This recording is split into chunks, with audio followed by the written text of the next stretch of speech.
नमस्कार, आप सभी का स्वागत है मेरे चैनल में। आज मैं आपको सुनाने जा रही हूँ अहोई अष्टमी व्रत की पूजन विधि और अहोई अष्टमी व्रत की 2 कहानियाँ। तो चलिए शुरू करते हैं। पहले मैं आपको बताती हूँ अहोई अष्टमी व्रत की पूजन विधि के बारे में। तो यह व्रत कार्तिक कृष्ण पक्ष की अष्टमी को उसी वार को किया जाता है जिस वार की दीपावली होती है। इस दिन स्त्रियाँ अपने बच्चों की आरोग्यता और दीर्घायु के लिए अहोई माता का चित्र दीवार पर मांडकर पूजा किया करती हैं। अहोई का व्रत दिन भर किया जाता है। जिस समय तारे आकाश में उदय हो जाएं, उस समय चांदी की स्याऊ माता की पूजा की जाती है और हलवे आदि से उनको भोग लगाकर कहानी सुनी जाती है। तो ये थी व्रत की पूजन विधि। अब मैं आपको सुनाती हूँ अहोई अष्टमी व्रत की पहली कहानी। तो कहानी कुछ इस प्रकार है। एक नगर में एक साहूकार रहा करता था। उसके 7 लड़के थे। एक दिन उसकी स्त्री खदान में मिट्टी खोदने के लिए गई। जैसे ही उसने वहां जाकर कुदाली मारी तो सेही के बच्चे कुदाल की चोट से सदा के लिए सो गए। इसके बाद उसने कुदाल को स्याहू के खून से सना देखा तो उसे स्याहू के बच्चे मर जाने का बड़ा दुख हुआ, परंतु वह विवश थी क्योंकि यह काम उससे अनजाने में हो गया था। इसके बाद वह बिना मिट्टी लिए ही खेद करती हुई अपने घर पर आ गई और उधर जब स्याहू अपनी घुड़काल में आई तो उस अपने बच्चों को मरा हुआ देखकर नाना प्रकार से विलाप करने लगी और ईश्वर से प्रार्थना करने लगी कि जिसने मेरे बच्चों को मारा है उसे भी इसी प्रकार का कष्ट होना चाहिए। तत्पश्चात सेहे के श्राप से सेठानी के 7 लड़के एक ही साल के अंदर मर गए। इस प्रकार अपने बच्चों को असमय काल मौत के मुंह में समाये जाने पर सेठ सेठानी इतने दुखी हो गए कि उन्होंने किसी तीर्थ पर जाकर अपने प्राण गंवा देना ही उचित समझा। इसके बाद वे घर छोड़कर पैदल ही किसी तीर्थ की ओर चल दिए और खाने की ओर कोई ध्यान न देकर जब तक उनमें कुछ भी शक्ति और साहस रहा तब तक वे चलते ही रहे और वे पूर्णतया अशक्त हो गए तो अंत में मूर्छित होकर गिर पड़े। उनकी दशा देखकर भगवान करुणा सागर ने उनको मृत्यु से बचाने के लिए उनके पापों का अंत किया और इसी अवसर में आकाशवाणी हुई, सेठ तेरी सेठानी ने मिट्टी खोदते समय ध्यान न देकर सेह के बच्चों को मार दिया था। इसके कारण तुम्हें अपने बच्चों का दुख देखना पड़ा। यदि अब तुम घर जाकर मन लगाकर गौ की सेवा करोगे तो अहोई माता अजगता देवी का विधि विधान से व्रत आरंभ कर प्राणियों पर दया रखते हुए स्वप्न में भी किसी को कष्ट नहीं दोगे तो तुम्हें भगवान की कृपा से पुनः संतान का सुख प्राप्त होगा। इस प्रकार आकाशवाणी सुनकर सेठ सेठानी कुछ आशान्वित हो गए और भगवती देवी का स्मरण करते हुए घर को चले गए। इसके बाद श्रद्धा भक्ति से न केवल अहोई माता के व्रत अपितु गौ माता की सेवा करना भी आरंभ कर दिया तथा जीवों पर दया भाव रखते हुए क्रोध और द्वेष का सर्वथा परित्याग कर दिया। ऐसा करने के पश्चात भगवान की कृपा से वे सेठ सेठानी 7 पुत्रों वाले होकर अगणित पौत्र सहित संसार में नाना प्रकार के सुखों को भोगकर स्वर्ग को चले गए। जय हो अहोई अष्टमी मैया की। तो चलिए अब मैं आपको अहोई अष्टमी की दूसरी कहानी सुनाती हूँ। ध्यान से सुनिए। एक साहूकार था जिसके 7 बेटे 7 बहनें तथा एक बेटी थी।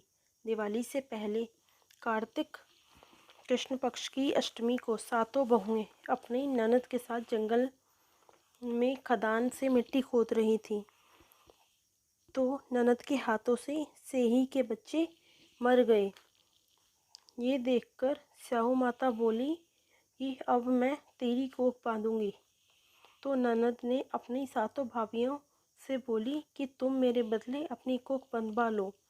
अब भाभियों ने अपनी कोख बंधवाने से इनकार कर दिया, परंतु छोटी भाभी सोचने लगी कि यदि मैं भी कोख नहीं बंधवाऊंगी तो सासू जी नाराज होंगी। ऐसा विचार कर ननद के बदले छोटी भाभी ने अपनी कोख बंधवा ली। इसके बाद उसके जो लड़का होता वो 7वें दिन मर जाता। एक दिन उसने पंडित को बुलाकर पूछा कि मेरी संतान 7वें दिन क्यों मर जाती है। तब पंडित ने कहा कि तुम सुरही गाय की पूजा किया करो। सुरही गाय स्याऊ माता की भायली है, वह कोख छोड़े तब तेरा बच्चा जिएगा।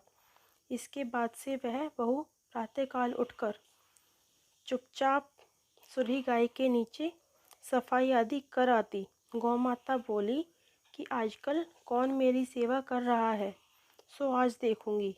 गौ माता खूब तड़के उठी।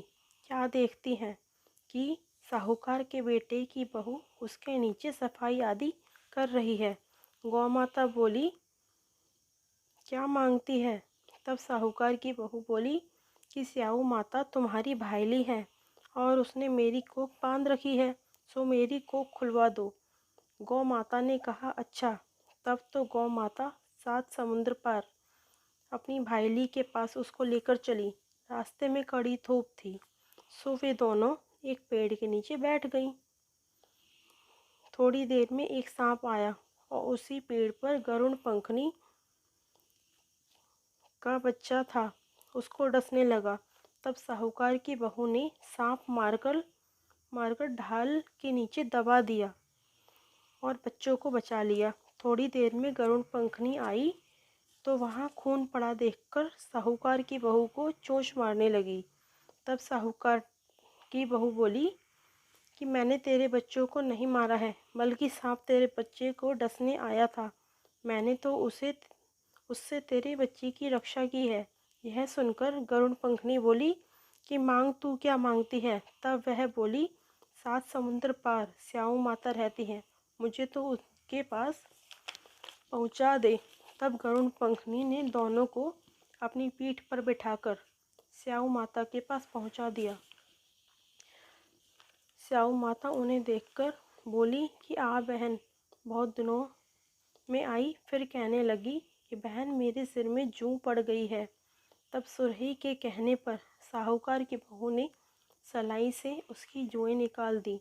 इस पर स्याऊ माता प्रसन्न हो बोली कि तूने मेरे सिर में बहुत सलाई गेरी है, इसलिए तेरे 7 बेटे और बहू होंगी। वह बोली, मेरे तो एक भी बेटा नहीं है, 7 बेटे कहाँ से होंगे? स्याऊ माता बोली, क्यों, क्या बात है? तब वह बोली, मुझे वचन दे दो तो बताऊं।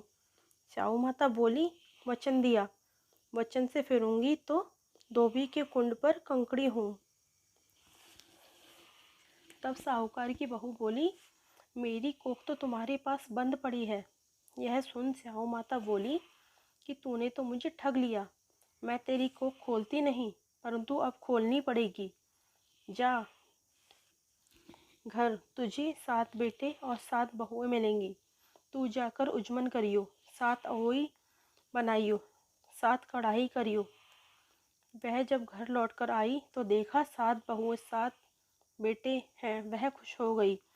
उसने 7 अहोई बनाई, 7 उजमन किए, 7 कढ़ाई की। तो उसकी जेठानियाँ आपस में कहने लगी कि जल्दी जल्दी पूजा कर लो। कहीं छोटी बच्चों को याद करके रोने लगी तो क्या होगा। थोड़ी देर में उन्होंने अपने बच्चों से कहा कि अपनी चाची के घर जाकर देख कर आओ क्या हो रहा है। बच्चे चाची के घर गए तो वह कुछ मांड रही थी, खूब उजमन हो रहा था। तो उन्होंने घर जाकर जेठानियों को सारी बात बताई कि चाची तो कुछ मांड रही है, खूब उजमन हो रहा है। यह सुनते ही जेठानियाँ दौड़ी दौड़ी उसके पास आई और कहने लगी कि तूने अपनी कोख कैसे छुड़ाई।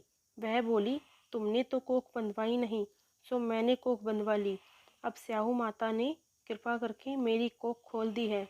स्याऊ माता ने जिस प्रकार साहूकार की बहू की कोख खोली, उसी प्रकार हमारी भी खोलियो। कहने सुनने वाले तथा समस्त परिवार की खोलियों।